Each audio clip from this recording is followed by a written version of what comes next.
Women, what's the biggest dating ICK you've ever experienced? After 6 months of being single, I finally caved and downloaded a dating app. 3 days in, I matched with Kieran. His photos weren't model material, but he had a nice smile and kind eyes that seemed genuine. We texted for a week before agreeing to meet up, and honestly, I was surprised by how easy our conversations felt. The first tiny red flag appeared when our server, this college-aged girl, accidentally spilled a little water while refilling our glasses. It wasn't a big deal at all, just a few drops on the table. But I noticed how Kieran's expression changed for a split second. He didn't say anything rude, but there was this flash of annoyance that seemed disproportionate. I brushed it off because everyone has pet peeves, right? And he recovered quickly, smiling at the server and saying it was no problem. As dinner progressed, I noticed he kept very meticulously arranging things on the table, like he'd adjust his silverware so it was perfectly parallel, and he'd wipe up any tiny crumbs immediately. Again, not necessarily a bad thing. Some people are just neat. But there was something about the intensity with which he did it that made me slightly uncomfortable. Still, the conversation was good, and I was having fun. After dinner, we decided to walk around downtown for a bit since it was a nice evening. As we were walking and talking, I mentioned my friend Chris, who had recently gone through a tough breakup. Kieran immediately asked if Chris was a man or woman. When I said she was a woman, he visibly relaxed. It struck me as odd, but I continued with my story. A few minutes later, I mentioned my friend Archer. And again, Kieran immediately interrupted to ask if Archer was male or female.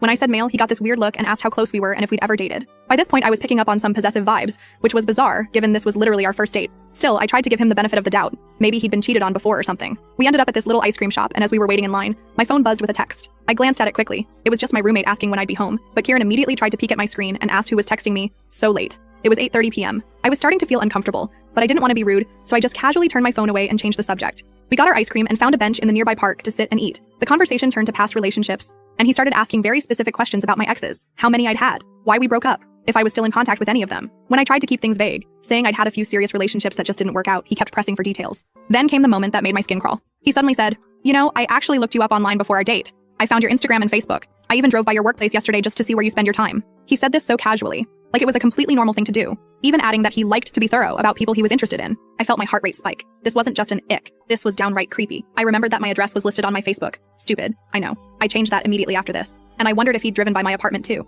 I tried to keep my expression neutral while my brain scrambled for an exit strategy. I mentioned that I had an early meeting the next day and should probably head home soon. As we walked back toward the restaurant where we'd left our cars, he kept talking about future dates. Not in a "I'd like to see you again" way, but in a "next Saturday we'll go to this place, and then the weekend after that we can do this" way, as if it was already decided that we were now dating exclusively. When we reached my car, he moved in for a kiss, and I awkwardly turned it into a side hug. His face darkened for a moment before he forced a smile and said, "Playing hard to get, huh? That's okay, I like a challenge." The way he said challenge made my stomach turn. I got into my car quickly, locked the doors, and watched in my rearview mirror as he stood there watching me leave. The really unsettling part? When I got to the first stoplight, I noticed headlights behind me that looked like his car. I made 4 random turns, and the car followed me through all of them. I ended up driving to the police station parking lot and sitting there for 20 minutes until the car finally drove past and disappeared. Kieran texted me the next morning saying he'd had a great time and asking why I went to the police station, confirming he had indeed followed me. When I didn't respond, he sent 12 more messages over the next 2 days, gradually escalating from, "Are you okay?" to, "You're being really rude ignoring me," to, "I deserve better than this treatment after I made so much effort." I blocked his number, locked down all my social media, and took a different route to work for the next